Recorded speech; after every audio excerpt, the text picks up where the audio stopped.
Class है। Good morning students. Test paper 11 का discussion किया जा रहा है।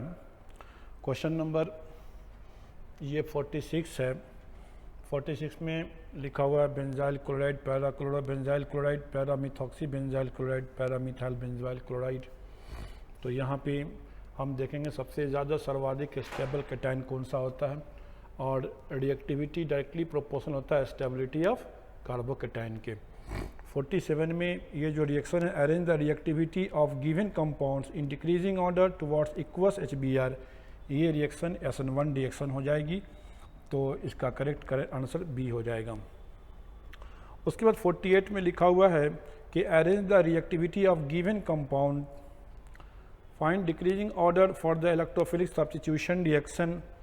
तो यहाँ पे लिखा हुआ degree of reactivity depends upon the electron ability या electron donating power of the heteroatom of the ring in thiophene. lone pair of sulfur is delocalized by ring as well as by vacant d orbital, hence electron donating power of sulfur is least. उसके बाद 49 में है, कहता है there is a mixture of two compound X and Y in water. X is insoluble in ethyl acetate whereas Y is highly soluble in it. Both compound are solid in nature. X and Y can be separated by the solvent extraction. उसके बाद लिखा हुआ 50 में, तो यहाँ पे लिखा हुआ naturally occurring plus sucrose is, तो ये alpha D glucopyranosyl plus beta D fructofuranoside. उसके बाद 51 में लिखा हुआ है which of the following is polyamide. Nylon 6,6 polyamide होगा जिसका मोनोमर हेक्सामिथाइलिन डाइएमीन और एडिपिक एसिड हो जाएगा। उसके बाद क्वेश्चन नंबर 52 में है, यहाँ पे कहता है कि इथाइल मैग्नीशियम ब्रोमाइड का रिएक्शन इथिलीन ऑक्साइड यानी ऑक्सीजन के साथ कराना होता है। तो ये ओजीएम कंपाउंड कार्बन 9 होगा, इस पर अटैक करेगा, ये रिंग ओपन कर जाएगा। ये 3 मेंबर्ड साइक्लिक ईथर होगा, रिंग के ओपन होने की चांसेस बहुत ज़्यादा हो गए अकॉर्डिंग टू बायरस्टैइन थ्योरी। तो इसका प्रोडक्ट ये बन जाएगा। उसके बाद यहाँ पे क्वेश्चन नंबर 53 में है, 53 में कहता है aniline when diazotised in cold and treated with dimethyl aniline gives colour product. तो यहाँ पे एनिलीन पे रिएक्शन कराओगे तो डाइजेटाइजेशन होगा, बेंजीन डाइजोनियम क्लोराइड बन जाएगा, और एन डाइमिथाइल एनिलीन के साथ रिएक्शन कराओगे तो कपलिंग रिएक्शन होगी, प्रोडक्ट ये बन जाएगा। उसके बाद 54 में है, यहाँ पे एरोमेटिक प्राइमरी एमीन लिया गया है तो फिनाइल आइसोसाइनाइड बनेगा, और इस पे H2 निकल के साथ तो यहाँ पे एन मिथाइल यहाँ पे एनिलीन बना लेगा। उसके बाद 55 में लिखा हुआ है कि alkyl iodide react with NaCN to give alkyl cyanide and a small amount of alkyl isocyanide formation of this two product is due to the. तो यहाँ पे जब ये NaCN आयनाइज होगा तो एक CN माइनस न्यूक्लियोफाइल बनाएगा, ये इस पर अटैक करेगा, RCN प्रोडक्ट हो जाएगा। तो यहाँ पे carbon nucleophile is stronger nucleophile than nitrogen है, alkyl cyanide is major product. उसके बाद 56 में होता है, 56 में आप पहले 56 में आप ये फॉर्मल्डिहाइड पे H+ की रिएक्शन कराओगे तो ये कैटायन बन जाएगा, और इस कैटायन को अल्कीन पे रिएक्शन कराओगे, यहाँ पे इलेक्ट्रोफाइल बनेगा, वाटर से रिएक्शन कराओगे, ये प्रोडक्ट बन जाएगा। उसी तरीके से 57 में आओ, इस पे ब्रोमीन वाटर के साथ रिएक्शन कराओगे तो प्रोडक्ट ये A और ये B बनेगा, और इन दोनों का रिएक्शन कराओगे इन प्रेजेंस ऑफ NaOH तो अल्डोल एडिशन होगा, और प्रोडक्ट क्या बन जाएगा, फ्रक्टोज। उसके बाद कहता है 58 में लिखा हुआ बोरोडीन होस्टिकर रिएक्शन। तो यहाँ पे बोरोडीन होस्टिकर रिएक्शन के रिस्पेक्ट में यील्ड ऑफ हैलाइड जो होगा वो प्राइमरी का, सेकेंडरी का, सबसे लिस्ट टर्शरी का होगा, और ये प्रोडक्ट N प्रोपाइल ब्रोमाइड बन जाएगा। उसके बाद 59 के अंदर ऑक्सीडेटिव एनालिसिस कराया जाएगा तो यहाँ प्रोडक्ट इथेनोइक एसिड और प्रोपेनोइक एसिड बन जाएगा। और उसके बाद यहाँ पे 60 में लिखा हुआ है कि अगर इन पे एक दफ़ा बर्च रिएक्शन कराओगे तो बर्च रिएक्शन कराओगे सोडियम इन लिक्विड अमोनिया तो इसका ट्रांस प्रोडक्ट बन जाएगा ट्रांसब्यूटोइन, और यहाँ पे लिंडलर कैटलिस्ट के साथ इंप्रेशन कराओगे तो इसका प्रोडक्ट cis-butene बन जाएगा। Okay bye, thanks. और ये हमारा सबसे पहला है क्वेश्चन नंबर 61। ये कह रहा है not considering the electron spin the degeneracy of first excited state of hydrogen atom. अब अगर ये बात ये नहीं भी कहता तो हाइड्रोजन एटम जो 1 इलेक्ट्रॉन सिस्टम है और यहाँ energy directly proportional to n होगी, न कि n और l के दोनों के ऊपर डिपेंड करेगी, ठीक ना। तो इसका मतलब s या p से नहीं मतलब है, केवल n बराबर 2 से मतलब है।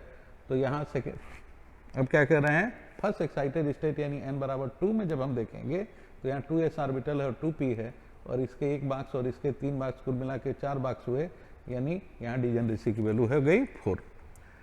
The first 4 ionization enthalpy values are given. तो आप देख रहे हैं 4 वैल्यू दी हैं, 191, 578, 872 और 5962। और आप देख रहे हैं ये IE1 है, IE2 है, IE3 है, IE4 है, और IE4 की वैल्यू IE3 से एक्स्ट्रा ऑर्डिनरी कई गुना ज़्यादा है। इसका मतलब ये इलेक्ट्रॉन जो चौथा इलेक्ट्रॉन है वो नोबल गैस कन्फिग्रेशन से निकल रहा है, इसका मतलब बैलेंस इलेक्ट्रॉनों की संख्या 3 है, तो इसकी बैलेंस ही 3 होगी। 63 नंबर का क्वेश्चन कह रहा है कि कौन सा स्टेटमेंट सही नहीं है। अब ये देखिए, कोवेलेंट बॉन्ड जो है वो सिमिलर एटम यानी जैसे हाइड्रोजन मॉलिक्यूल या डिसिमिलर एटम यानी HCl मॉलिक्यूल दोनों के बीच पॉसिबल होता है, तो ये पहला स्टेटमेंट ही सही नहीं है। 64 कह रहा है मॉलिक्यूलर ऑर्बिटल थ्योरी को यूज करते हुए बताइए कि सबसे कम बॉन्ड लेंथ किसमें है। तो bond length inversely proportional to bond order होता है, तो जिसका बॉन्ड ऑर्डर ज्यादा उसका बॉन्ड लेंथ कम। तो आप देखेंगे सबके बॉन्ड ऑर्डर को निकाल लीजिए। तो यहाँ अगर कुल इलेक्ट्रॉन गिने तो ऑक्सीजन में कुल 16 इलेक्ट्रॉन होंगे, तो 2 प्लस कर देंगे 14, तो 14 में बॉन्ड ऑर्डर आएगा 3 यानी 10 बॉन्डिंग और 4 एंटी बॉन्डिंग। यहाँ 15 इलेक्ट्रॉन होंगे, 10 बॉन्डिंग और 5 एंटी बॉन्डिंग, तो बॉन्ड ऑर्डर आएगा 2.5।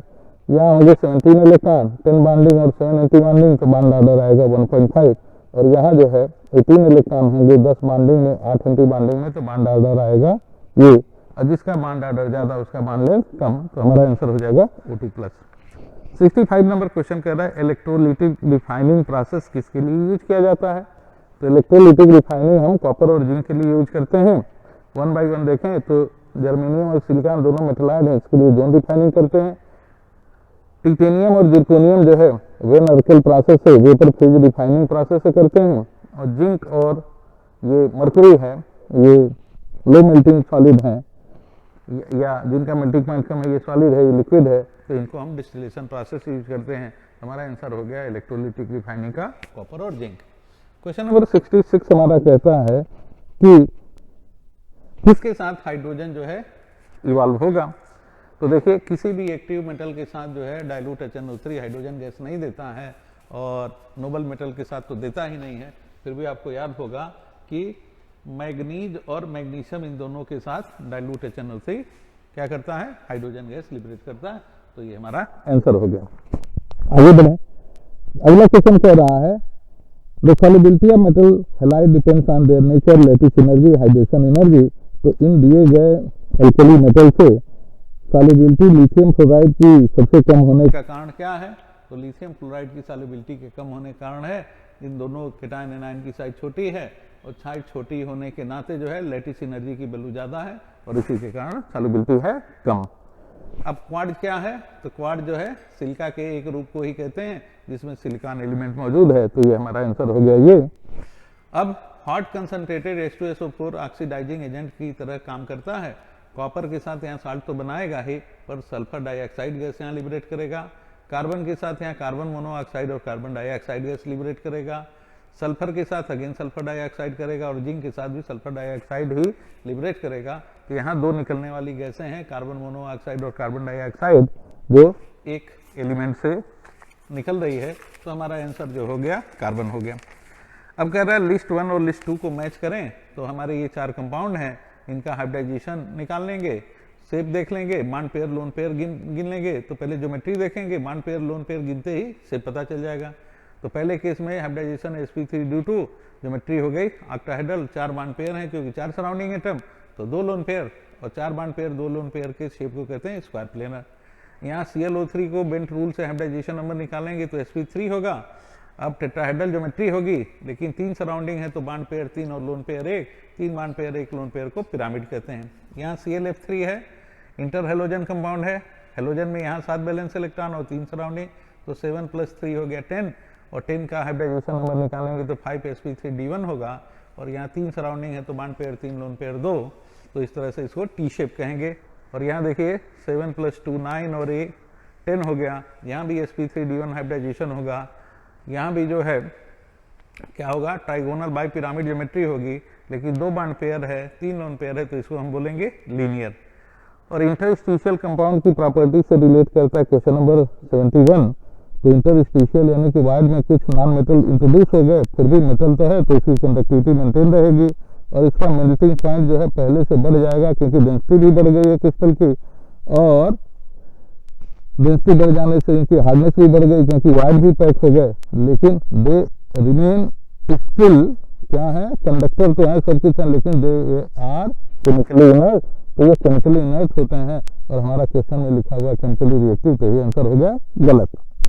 अब ट्रांजिशन एलिमेंट की बात कहते हैं कि कलर आयन तब बनाते हैं या कलर चार्ट जब उनके पास अनपेयर्ड इलेक्ट्रॉन हो।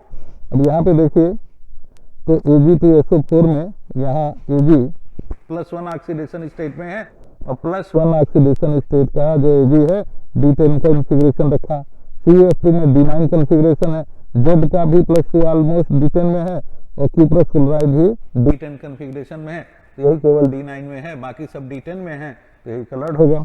73 की बात करेंगे तो इसमें सबसे ज़्यादा स्टेबिलिटी किसकी होगी, तो सीधा सा रिलेशन है stability directly proportional to stability constant, और आप देख रहे हैं सी वाले का स्टेबिलिटी कांस्टेंट की वैल्यू 10⁻27 में वही हाईएस्ट है, तो ये हमारा आंसर हो गया। IUPAC नेम की जब हम बात करेंगे तो इस कंपाउंड का नाम होगा पेंटाएमीन nitrito and cobalt third chloride, और इस तरह से हमारा आंसर डी वाला करेक्ट हो गया, क्योंकि सी वाले में सब कुछ तो ठीक ठाक लिखा है, और साथ ही साथ लेकिन कोबाल्ट की ऑक्सीडेशन स्टेट 2 लिखा है, तो वहाँ पे वही गलत है। 75 में बात करेंगे कि हाईएस्ट मोलर कंडक्टिविटी किसकी होगी इन क्या कहते हैं कोऑर्डिनेशन कंपाउंड की सॉल्यूशन में, तो जिसके पास जितना ज़्यादा आयन होगा, जितना ज़्यादा आयन उसकी कंडक्टिविटी उसकी उतना ज़्यादा। तो यहाँ देखिए 1 2 ये सब कॉम्प्लेक्स हैं, तो कॉम्प्लेक्स पार्ट 1 और 4 एनायन, तो कुल आयन यहाँ 5 हैं, यहाँ कॉम्प्लेक्स पार्ट 1 और 3 एनायन, तो कुल आयन है 4। यहाँ आखिर में देखिए कॉम्प्लेक्स पार्ट 1 और एनायन है 2, तो कुल 3 आयन, लेकिन यहाँ कॉम्प्लेक्स पार्ट है और बाहर कुछ नहीं, इसका मतलब ये न्यूट्रल है, तो इसके पास 0 आयन है, तो सबसे ज़्यादा कंडक्टिविटी इसी की है। हालांकि 1 2 और 4 कंडक्टर होंगे, लेकिन ये हमारा तीसरा वाला सोल्यूशन कंडक्टर नहीं होगा, इसकी मोलर कंडक्टिविटी 0 की ओर जाएगी। Okay, so that's all. देखो बेटा, क्वेश्चन नंबर 76 में कह रहा है number of moles of oxygen in 1 litre of air containing 21% oxygen by volume under the standard condition. हमें 1 लीटर में ऑक्सीजन का वॉल्यूम निकालना है, और देखिए वॉल्यूम ऑफ ऑक्सीजन यदि लिखते हैं तो ये 21% है, यानी 100 लीटर में 21 है, इसलिए 1 लीटर में ये देखिए इतना लीटर है, ये पर लीटर ऑफ एयर, पर लीटर ऑफ एयर है।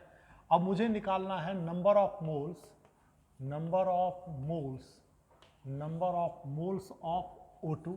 तो याद करिए कि वॉल्यूम को यदि कभी भी ये स्टैंडर्ड कंडीशन में है, यानी स्टैंडर्ड कंडीशन का मतलब क्या हुआ, STP के कंडीशन में है, तो यदि हमें मोल्स निकालना होता है तो क्या करते हैं, मोलर वॉल्यूम से डिवाइड कर देते हैं, तो 21/100 को डिवाइड कर देंगे कितने से, मोलर वॉल्यूम 22.4 से, तो यही हमारा मोल्स होगा। अब इसी को हमें कैलकुलेट करना है कि ये कितना होगा, तो अब बताइए 21/22.4 इंटू 100, तो इतना को यदि सॉल्व करेंगे तो ये लगभग 0.9 के करीब होगा, और अपॉन 100 कर देंगे तो 0.009 के आसपास इतना मोल्स हमारा आंसर होगा। अब चेक कर लेंगे इतने में, देखिए ए नंबर यानी पहला हमारा करेक्ट आंसर है ए नंबर, तो ये मेरा सही हो जाएगा। चलिए नेक्स्ट क्वेश्चन में देखो बेटा, इस क्वेश्चन में कह रहा विच of the following option represent the correct limiting reagent in the reaction 1 2 3। इस तीनों रिएक्शन में मुझे लिमिटिंग रिएजेंट डिसाइड करना है, तो आपको क्या करना है, एक ही जब प्रोडक्ट रहे तो बहुत आसान होता है ऐसे में आंसर करना। देखिए यहाँ पर कार्बन यदि 12 ग्राम है तो ऑक्सीजन 32 ग्राम है, यानी इसका मतलब कार्बन 12 है तो ऑक्सीजन 32 है। तो देखिए यदि कार्बन को 24 करेंगे तो ऑक्सीजन कितना हो, 24 करेंगे तो ये 64 हो जाएगा। तो देखिए 26 है, तो यानी ये 64 से ज़्यादा होना चाहिए, है कम। इसका मतलब ये लिमिटिंग रिएजेंट हो गया O2। पहला ऑप्शन में देखेंगे O2 किसमें पहले है, ये दोनों में है। चलिए एक और देख लेते हैं। यहाँ पर आइए, नाइट्रोजन देखिए ये 14 ग्राम है, तो हाइड्रोजन ये 3 ग्राम है, यानी नाइट्रोजन से हाइड्रोजन कम होगा, जबकि नाइट्रोजन से यहाँ पर हाइड्रोजन ज़्यादा है। इसका मतलब साफ स्पष्ट है कि हाइड्रोजन एक्सेस है, तो ये नाइट्रोजन हमारा हो गया लिमिटिंग रिएजेंट। यानी ये पहले में ऑक्सीजन हुआ, दूसरे में नाइट्रोजन, तो ऑक्सीजन नाइट्रोजन यहाँ है, यहाँ ऑक्सीजन हाइड्रोजन, ऐसे तो आंसर ये हो गया, सही आंसर हो गया हमारा। लेकिन चलिए इसको भी देख लीजिए, ये कैसे P4 होता है। वैसे इसकी ज़रूरत नहीं है, एग्जाम के लिए इसकी ज़रूरत नहीं है। देखिए ये 100 ग्राम है और ये 200 ग्राम है। तो चलिए यहाँ पर देखते हैं, फॉस्फोरस 31 × 4 124 हो गया, और ये 16 और ये 96 हो गया।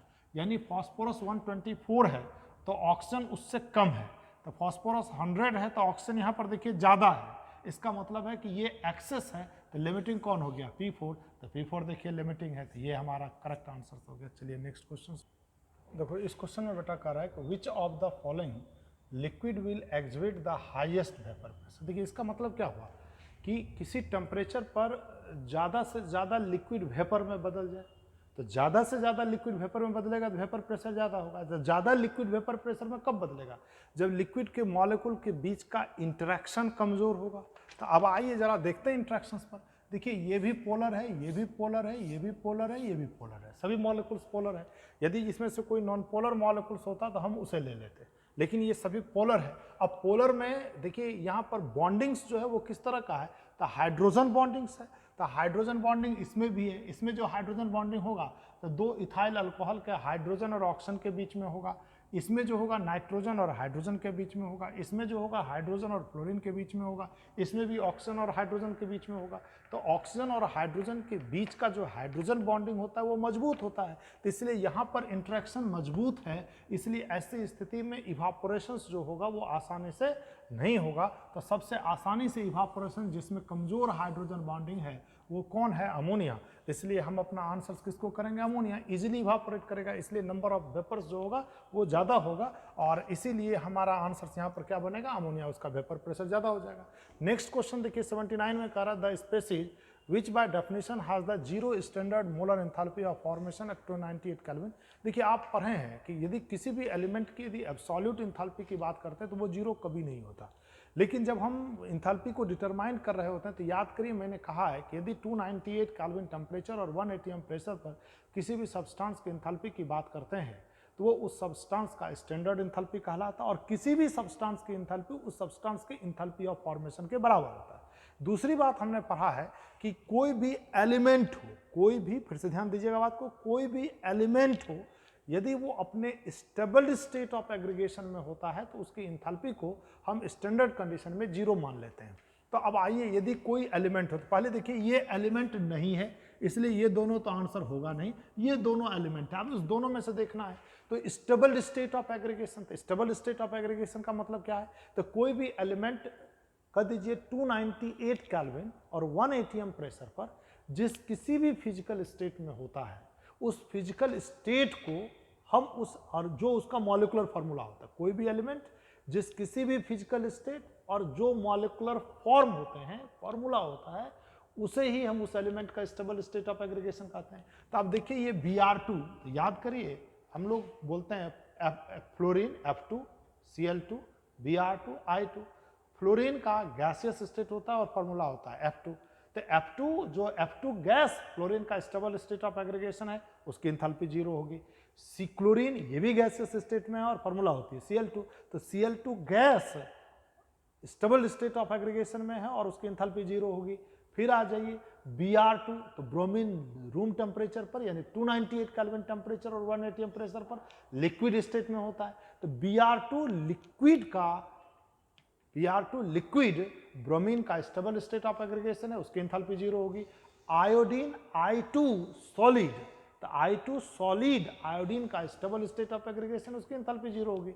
लेकिन आप देखिए यहाँ पर Br2 लिक्विड नहीं है, ये क्या है, Br2 गैस है, इसका मतलब ये स्टेबल स्टेट ऑफ एग्रीगेशन में नहीं है और इसलिए इसकी इंथैल्पी या इंथैल्पी ऑफ फॉर्मेशन जीरो नहीं होगी। तो इसका इंथैल्पी ऑफ फॉर्मेशन क्या होगा, तो Br2 लिक्विड का जीरो होता है, तो Br2 गैस का क्या होगा, हीट देंगे तब ना गैस बदलेगा, तो ये पॉजिटिव होगा। तो इसलिए ये नहीं हुआ। हमारा क्लोरीन देखिए गैस में है, तो इसलिए इसका स्टेबल स्टेट ऑफ एग्रीगेशन में है और इसकी इंथैल्पी क्या होगी 298 केल्विन पर, इंथैल्पी या इंथैल्पी ऑफ फॉर्मेशन जीरो। चलिए नेक्स्ट क्वेश्चन की तरफ बढ़ते हैं। ये बेटा कह रहा है मैच द कॉलम, 80 नंबर में मैच द कॉलम। देखिए ए एक्सोथर्मिक है और B spontaneous, C cyclic process है, डी इक्विलिब्रियम है, ये देख रहे हैं आप। हमें इस दोनों को मिलाना है। तो याद करिए एक्सोथर्मिक रिएक्शंस के लिए एंथैल्पी चेंज क्या होती है, नेगेटिव। तो इसका मतलब है कि ए के साथ क्या हो जाएगा 3 हो गया ए के साथ। अब आ जाइए स्पॉन्टेनियस प्रोसेस के लिए, याद करिए कोई भी प्रोसेस स्पॉन्टेनियस हो इसके लिए डेल जी क्या होना चाहिए, नेगेटिव। जब फ्री एनर्जी चेंज नेगेटिव होता है तो इसका मतलब वर्क डन होता है और प्रोसेस क्या होता है स्पॉन्टेनियस, इसका मतलब ये 4 हो गया, देख लीजिए बात को। और साइक्लिक प्रोसेस, याद करिए साइक्लिक प्रोसेस यदि होता है और हम पढ़ चुके हैं कि इंथैल्पी हो, इंटरनल एनर्जी हो, फ्री एनर्जी हो और एंट्रोपी हो, यदि ये सब स्टेट फंक्शन है, पाथ कोई भी हो स्टेट फंक्शन है और यदि ये जिस पॉइंट से चले यदि उसी पॉइंट पर पहुंच जाते हैं तो ये सभी एंथैल्पी चेंज जीरो होगा, एंट्रोपी चेंज जीरो होगा, फ्री एनर्जी चेंज जीरो होगा, इंटरनल एनर्जी चेंज जीरो होगा। तो आप यानी इसका मतलब यहाँ पर कह सकते हैं कि ये 1 भी होगा और ये 2 भी हो सकता है। ध्यान दीजिएगा बात को, 1 और 2 दोनों हो सकता है। लेकिन यदि साइक्लिक प्रोसेस के लिए बात करेंगे, साइक्लिक प्रोसेस हो गया, इक्विलिब्रियम के लिए बात करेंगे तो इक्विलिब्रियम पर ये जीरो नहीं होता, ये इक्विलिब्रियम के लिए हमेशा तय है, del G will be zero.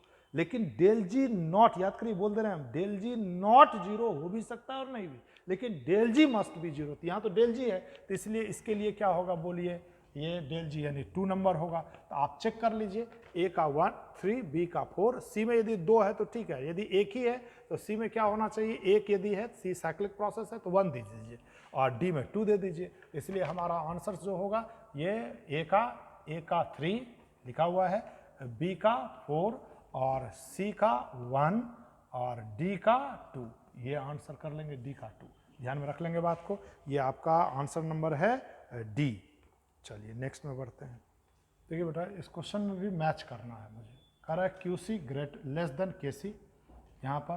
तो देखिए हम लोग पढ़ चुके हैं कि आर क्यू रिएक्शन क्वोशिएंट है और रिएक्शन क्वोशिएंट के बारे में आप पढ़े हैं कि आर क्यू 2 तरह से होता है। यदि आर क्यू के क्यू के बराबर होता है, के क्यू के बराबर होता है तो याद करिए कि रिएक्शन कहते हैं कि reaction is at equilibrium. Reaction कहाँ पर है, इक्विलिब्रियम में है। इक्विलिब्रियम का मतलब है नो नेट रिएक्शन। तो देखिए ये आर क्यू है और आर क्यू के सी के बराबर है, तो नो नेट रिएक्शन यानी सी में क्या हो जाएगा 3। फिर आ जाइए ये आर क्यू यदि इज नॉट इक्वल टू के क्यू, आर क्यू के क्यू के बराबर नहीं है तो 2 केसेस हो सकता है। एक केस होगा जब आर क्यू ग्रेटर देन के क्यू होगा और एक केस है जब आर क्यू लेस देन के क्यू होगा। तो आप याद करिए हमने कहा है कि के क्यू तो ये तो कांस्टेंट है और आर क्यू ग्रेटर देन है, तो ग्रेटर देन है इसका मतलब है कि रिएक्शन इक्विलिब्रियम पर नहीं है और इक्विलिब्रियम को अटेन करने के लिए क्या होगा, के क्यू बढ़ेगा या आर क्यू घटेगा। तो आर क्यू घटेगा, के क्यू नहीं बदल सकता, वो केवल टेम्परेचर पर निर्भर करता है, तो ये घटेगा। तो आर क्यू क्या लिखते हैं, आर क्यू को प्रोडक्ट अपॉन रिएक्टेंट लिखते हैं। तो आर क्यू तभी घटेगा जब प्रोडक्ट घटेगा और रिएक्टेंट बढ़ेगा। तो रिएक्टेंट किधर होता है, लेफ्ट में, और प्रोडक्ट किधर होता है, राइट में। इसका मतलब रिएक्शन को राइट से लेफ्ट जाना होगा, राइट से लेफ्ट जाना होगा। तो आर क्यू यदि ग्रेटर देन होता है तो रिएक्शन को राइट से लेफ्ट जाना होगा, तो राइट से लेफ्ट किसमें है, 1 में, तो ये 1 बोलेंगे। और यही चीज़ आर क्यू लेस देन है तो आर क्यू को बढ़ना पड़ेगा, यानी प्रोडक्ट को बढ़ना पड़ेगा, बढ़ना होगा और रिएक्टेंट को घटना होगा। तो रिएक्टेंट घटने का मतलब है कि रिएक्शन को किधर से किधर जाना, लेफ्ट से राइट। तो लेफ्ट से राइट देखिए ये जा रहा है, इसलिए हमारा आंसर देखिए ए का 2, बी का 1 और सी का क्या कर देंगे 3, सेलेक्ट कर लीजिए, यही हमारा करेक्ट आंसर होगा। चलिए देखिए इस क्वेश्चन में 82 में क्या कहता है बेटा, oxidation state of nitrogen is incorrectly given for the compound oxidation state. यानी जो ऑक्सीडेशन स्टेट है वो नाइट्रोजन का इनकरेक्टली, नाइट्रोजन का सब में देखना है। तो देखिए ये अमोनिया है, टोटल 0 होता है, तो इसको यदि +3 और ये -3 करेंगे तो अमोनिया का में नाइट्रोजन का ऑक्सीडेशन स्टेट -3 है, ये 0 है, तो यही ये इनकरेक्ट है। तो इसका मतलब हमारा आंसर जो होगा वो ए ही हो जाएगा, 1 नंबर। चलिए लेकिन चेक कर सकते हैं आप, NH2OH है ये +1 है, ये +2 है, ये -2 है, ये -1 होगा, तो ये सही हो गया। देखिए ये SO4 पर -2 है, तो इसका मतलब ये +2 होगा, ये -2 ये +2 होगा, यानी N2H5 पर +1 है, तो एक हटा दीजिए, +4 बचा, ये +4 लिखेंगे, और यहाँ पर आ जाइए, ये -4 लिखेंगे, 2 नाइट्रोजन का -4, 1 नाइट्रोजन का क्या हो गया -2, तो -2 है, ये सही है। Mg3N2 है, तय है कि मैग्नीशियम का +2 होता है, +6 और -6, तो 2 नाइट्रोजन का -6, 1 नाइट्रोजन का -3 हुआ, ये भी सही हुआ। तो इनकरेक्ट पूछ रहा था, यही इनकरेक्ट था, इसलिए हमारा आंसर यहाँ पर ए होगा। आइए 83 भी देखिए, 83 में क्या कह रहा है, और ऑक्सीडेशन नंबर पर ही कंसेप्ट पर आप समझ रहे हैं, कह रहा oxidation number of element in a compound is evaluated on the basis of the certain rules. किसी रूल्स के आधार पर हम ऑक्सीडेशन नंबर को डिटरमाइन करते हैं। विच of the following rules is not correct in this respect. लिख रहा है oxidation number of hydrogen is always +1, गलत है। याद करिए, यदि कभी भी नॉन मेटल के साथ हाइड्रोजन है तो +1 होता है, लेकिन यही मेटल के साथ हाइड्रोजन होता है, जैसे CaH2 है, देखिए ये +2 है और ये -2 है, तो हाइड्रोजन का क्या हो गया -1। तो इसलिए ये कहना कि हाइड्रोजन का ऑक्सीडेशन नंबर हमेशा -1 होता है, +1 होता है, ये सही नहीं है। लेकिन अलग लिख रहा है algebraic sum of all the oxidation number of compound is 0। सबके ऑक्सीडेशन नंबर का सम क्या होता है, 0, ये आप जानते हैं। The element in the free state और uncombined state has the oxidation number 0। यदि कोई एलिमेंट बॉन्डिंग्स किया ही नहीं है तो बॉन्डेड इलेक्ट्रॉन का डिस्प्लेसमेंट नहीं होगा, ऑब्वियसली उसका 0 ही होगा, हमेशा होगा। In all the compound oxidation number of fluorine is -1। Compound में, कंपाउंड का मतलब है एलिमेंट ऑफ मॉलिक्यूल नहीं, F2 नहीं, यानी मॉलिक्यूल्स ऑफ कंपाउंड की बात हो रही है। तो कंपाउंड में हमेशा फ्लोरीन का ऑक्सीडेशन नंबर क्या होता है, -1, क्योंकि फ्लोरीन का ऑक्सीडेशन नंबर, फ्लोरीन सबसे ज़्यादा इलेक्ट्रोनेगेटिव होता है। आइए 84 भी देखिए, कह रहा है number of octahedral bond present in the lattice is A। देखिए किसी भी लैटिस में, जैसे एफसीसी है, एफसीसी में ऑक्टाहेड्रल बॉन्ड का नंबर जो है वो कितने के बराबर होता है, 4। Octahedral bond, number of octahedral bond, ये लिख रहा है नंबर ऑफ ऑक्टाहेड्रल बॉन्ड जो है ये 4 है। और याद करिए इसका सेल कंटेंट भी सेल कंटेंट जिसको Z कहते हैं, और ये भी 4 ही होता है। आइए, और नंबर ऑफ ऑक्टाहेड्रल बॉन्ड को A बोले। दूसरी चीज कह रहा है कि in a close packed particles the number of tetrahedral bond generated is B। The number of tetrahedral bond, tetrahedral bond जो है, याद करिए, कह रहा है ये B है, और B कितना होगा, तो ऑक्टाहेड्रल बॉन्ड का 2 गुना होता है। एक यूनिट सेल में नंबर ऑफ टेट्राहेड्रल बॉन्ड कितना होता है, ऑक्टाहेड्रल बॉन्ड का 2 गुना, यानी ये 8 होता है। अब इसी को ध्यान में रख कर के आंसर करना है। कह रहा A equal and B half. देखिए ये इक्वल है और B हाफ नहीं है बल्कि ट्वाइस है, तो A इक्वल होना चाहिए, A इक्वल होना चाहिए, A इक्वल होना चाहिए, और B जो है वो इसका ट्वाइस है, यानी ये ट्वाइस होना चाहिए। नंबर ऑफ एटम्स का क्या होना चाहिए, ट्वाइस। तो इसलिए हमारा सही आंसर क्या हो जाएगा, D। 85 भी आइए समझिए, कर 2 aqueous solution S1 and S2 are separated by semi permeable membrane. देखिए ये 85 नंबर है, 85 नंबर है। देखिए ये सेमी परमिएबल मेम्ब्रेन है, समझिएगा बात को। ये सॉल्यूशन है, ये S1 है और ये S2 है, 2 सॉल्यूशन है। Solution S1 has the greater vapour pressure. तो देखिए वेपर प्रेशर के बारे में हम लोग पढ़े हैं, directly proportional to mole fraction of solvent होता है, सॉल्वेंट का मोल फ्रैक्शन होता है। तो वेपर प्रेशर यानी कह रहा है कि solution S1 has the greater vapour pressure. तो इसका वेपर प्रेशर मान लीजिए P1 है, इसका P2 है, P1 is greater then P2 है। तो वेपर प्रेशर ज़्यादा होने का मतलब है कि यहाँ पर मोल फ्रैक्शन ऑफ सॉल्वेंट, सॉल्वेंट का मोल फ्रैक्शन, और यहाँ पर देखिए मोल फ्रैक्शन ऑफ सॉल्वेंट। तो सॉल्वेंट का मोल फ्रैक्शन इसमें ज़्यादा है, यानी वाटर ज़्यादा है, तो इसलिए अल्टीमेटली ये कह सकते हैं कि ये डाइल्यूट सॉल्यूशन है और ये कंसंट्रेटेड सॉल्यूशन है। तो ये यदि ये SPM है तो ऑब्वियसली फ्लो किधर से किधर होगा, तो डाइल्यूट सॉल्यूशन से कंसंट्रेटेड सॉल्यूशन की ओर होगा। तो इसलिए यहाँ पर पूछ रहा है कि फ्लो किधर से, water what will be the flowing from S1 से S2, फ्रॉम S2 से S1, both direction, either direction depending upon the nature of the solute। तो देखिए वैसे हमारे अनुसार तो फ्लोज दोनों डायरेक्शन है, लेकिन यहाँ पर हम डिस्कस जब करेंगे तो ये नेट फ्लो की बात कर रहा है, और इसलिए ऐसी स्थिति में जो नेट फ्लो होगा वो हमेशा S1 से S2 तक होगा, यानी लोअर कंसंट्रेशन से हायर कंसंट्रेशन, डाइल्यूट सॉल्यूशन से कंसंट्रेटेड सॉल्यूशन की ओर फ्रॉम S1 से S2 बोलेंगे। लेकिन फिर 86 में भी आइए, कह रहा है we have 3 aqueous solution of NaCl labelled as ABC। देखिए ये A है और ये B है और ये C है और सब NaCl का ही सॉल्यूशन है, सब NaCl का सॉल्यूशन है, ध्यान दीजिएगा बात को। अब मुझे सबका कंसंट्रेशन अलग अलग है, कह रहा the value of want of factor of this solution will be in the order of want of factor का ऑर्डर। आप बताइए जब सॉल्यूट सेम ही है और NaCl मान लीजिए कंप्लीट डिसोसिएशन सब में हो रहा है, तो ऐसी स्थिति में याद करिए कंप्लीट डिसोसिएशन के केस में वांट ऑफ फैक्टर जो है वो n के बराबर होता है और सब में n का वैल्यू 2 ही है, तो इसका मतलब है सब के लिए वांट ऑफ फैक्टर का वैल्यू क्या है, सेम। इसलिए मुझे बोलना चाहिए IA = IB = IC। नेक्स्ट में हम बढ़ेंगे। देखिए बेटा इस क्वेश्चन में ये रिएक्शन दिया हुआ है और इसका E0 दिया हुआ है और ये Fe2+ आयन का कंसंट्रेशन दिया हुआ है। देखिए पार्शियल प्रेशर ऑफ O2, इस O2 का पार्शियल प्रेशर भी मुझे दे दिया गया है और मुझे कह रहा है और pH भी दिया हुआ है, यानी pH का मतलब क्या हुआ, H+ आयन का कंसंट्रेशन भी है, E0 दिया हुआ है, मुझे सेल पोटेंशियल यानी E सेल। तो आपको कुछ नहीं करना है, नर्स इक्वेशन लगाना। याद करिए नर्स इक्वेशन में क्या लिखते हैं, E cell = E0 cell minus 0.0591 upon n log Q बोलते हैं, तो log Q लिख लीजिए एक बार। चलिए E0 जो है वो 1.67 है माइनस 0.05 को हम 0.06 कर लेते हैं, सॉल्यूशन में आसान होगा। n का वैल्यू चेक करते हैं।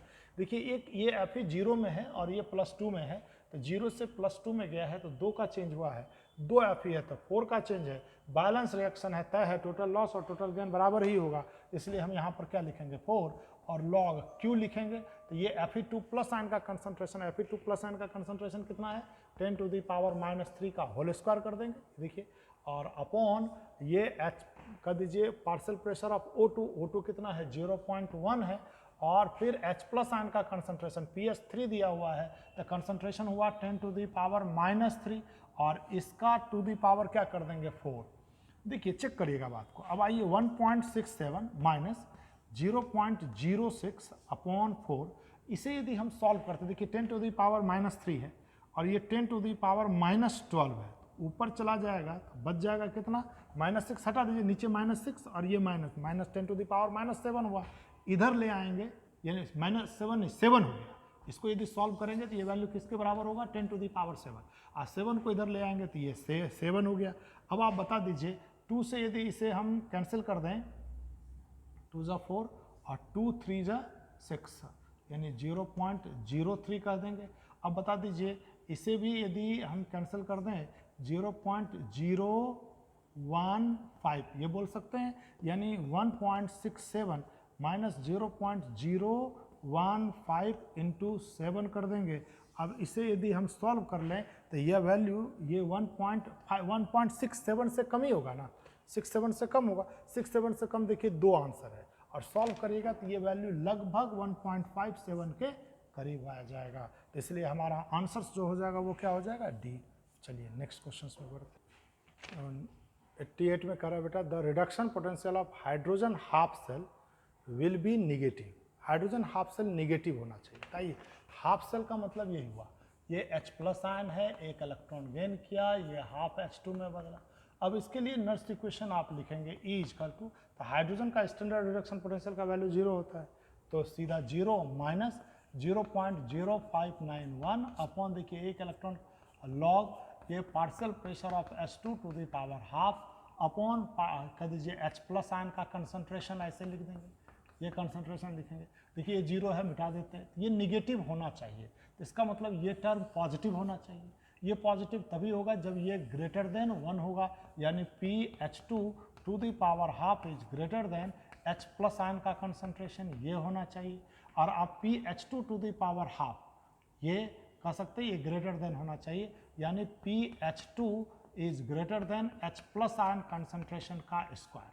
तो अब आप चेक करना है आपको, यदि ऐसा जिसमें होगा वही हमारे लिए सही आंसर हो जाएगा। तो PH2 देखिए ये 1 ATM है और H+ आयन का कंसंट्रेशन 2m है, तो 2 का स्क्वायर करेंगे तो क्या हो गया 4, ये 1 है, यानी PH2 जो है वो कम हो गया ना, इसलिए ये गलत हो गया हमारा। चलिए दूसरा चेक कर लेते हैं, PH2 1 ATM है, ये भी 1 है, तो 1 का स्क्वायर और 1 दोनों बराबर हो गया, जबकि बड़ा होना चाहिए, ये भी गलत हो गया। यहाँ पर भी यदि आते हैं, देखिए 2 का 2 और ये 1 का स्क्वायर 1 ही हो गया, ये 2 है, यानी बड़ा है, इसका मतलब ये मेरे लिए सही हो गया। अब देखिए PH2 2 है और ये 2m है, तो 2 का स्क्वायर करेंगे तो 4 हो जाएगा, तो यानी ये बड़ा हो गया, जबकि होना चाहिए ये बड़ा, तो इसलिए ये भी गलत होगा, तो इसलिए हमारा आंसर यहाँ पर क्या हो जाएगा, C 88 में। चलिए नेक्स्ट बढ़ते हैं। देखो बेटा, इस क्वेश्चन में कह रहा है कि एक रिएक्शन है ए से प्रोडक्ट, यदि इनिशियल कंसंट्रेशन 8 × 10⁻⁻2m है, तो हाफ लाइफ पीरियड 120 मिनट है। इनिशियल कंसंट्रेशन 4 × 10⁻2 होता है, तो हाफ लाइफ पीरियड 240 मिनट है। देखिए इनिशियल कंसंट्रेशन हाफ हो गया है, लेकिन हाफ लाइफ पीरियड 2 गुना हो गया, तो इसका मतलब ये फर्स्ट ऑर्डर तो नहीं है। यदि हम इसकी बात करें जीरो ऑर्डर का, तो जीरो ऑर्डर में हम लोग पढ़े हैं कि half life period initial concentration का डायरेक्टली प्रोपोर्शनल होता है। यदि इनिशियल कंसंट्रेशन हाफ हो रहा है, तो हाफ लाइफ पीरियड भी हाफ होगा, तो जीरो ऑर्डर भी नहीं है। यदि हम बात करें सेकेंड और थर्ड ऑर्डर का, तो सेकेंड ऑर्डर में देखिए, यदि ऑर्डर 2 है, तो हमने पढ़ा है T half is equal to 1/KA, यानी T half is inversely proportional to A। तो अब आप खुद ही देखिए, यदि ये बात आपको पता है इन्वर्सली प्रोपोर्शनल, ये आधा होगा तो ये 2 गुना होगा, तो इसका मतलब एक बात तो तय है कि ऑर्डर ऑफ रिएक्शंस जो होगा वो 2 होगा। लेकिन आपके समझने के लिए लिख देते हैं T half is equal to 3/2KA square. तो देखिए, यानी थर्ड ऑर्डर की भी यदि बात करें, तो ये 1/A का इन्वर्सली प्रोपोर्शनल तो होगा ही, और साथ ही स्क्वायर भी होगा, यानी ये हाफ होगा तो ये हाफ होगा, तो ये 4 टाइम्स होगा। इनिशियल कंसंट्रेशन हाफ होगा तो ये 4 टाइम्स होगा, जबकि ये 2 ही टाइम्स है, तो इसलिए ऑर्डर 3 बोलेंगे या ऑर्डर 2 बोलेंगे, तो ऑर्डर हम लोग क्या बोलेंगे 2, तो इस क्वेश्चन में आंसर ऑर्डर हो जाएगा 2। अब आइए 90 नंबर क्वेश्चन में डिस्कस कर देते हैं। 90 नंबर में देखिए दिया हुआ है 2 रिएक्शन है, ए से बी और ए से सी, दोनों का रेट कांस्टेंट क्रमशः K1 और K2 है, और एक का पहले रिएक्शन का एक्टिवेशन एनर्जी EA1 है, दूसरे का EA2 है, और दिया हुआ है EA2 to EA1 है, और तो उसके बाद मुझे 4 ऑप्शन है, ऐसे ऑप्शन है K1 K2 is equal to K1 e to the power EA1 upon RT, ये भी ऑप्शन है, और यही K2 is equal to K1 e to the power EA2/RT है, और फिर K1 is equal to A K2 e to the power EA1/RT है, और K1 is equal to K2 e to the power EA2/RT है। देखिए ये है, ये इसमें कोई नहीं, थोड़ा सा मैथमेटिक्स से कैलकुलेशन सही तरीके से मुझे आना चाहिए। देखिए पहले रिएक्शंस के लिए यदि हम लिखेंगे RNS equation K1 is equal to, मान लीजिए इसका RNS कांस्टेंट नहीं दिया हुआ है, तो A1 है, तो A1 ले लीजिए, A1 और e to the power minus EA1/RT लिख देंगे, ऐसा लिख दिया। और दूसरे के लिए लिखेंगे K2 और A2 e to the power minus EA2/RT, ऐसे लिख देंगे।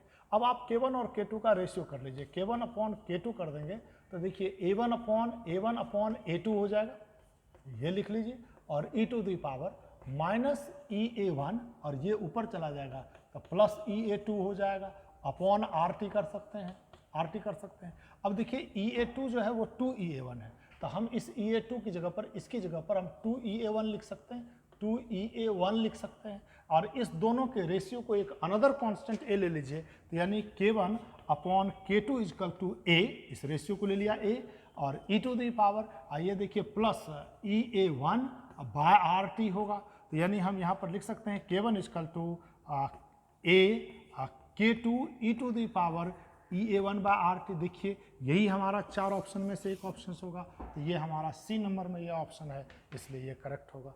चलिए थैंक यू।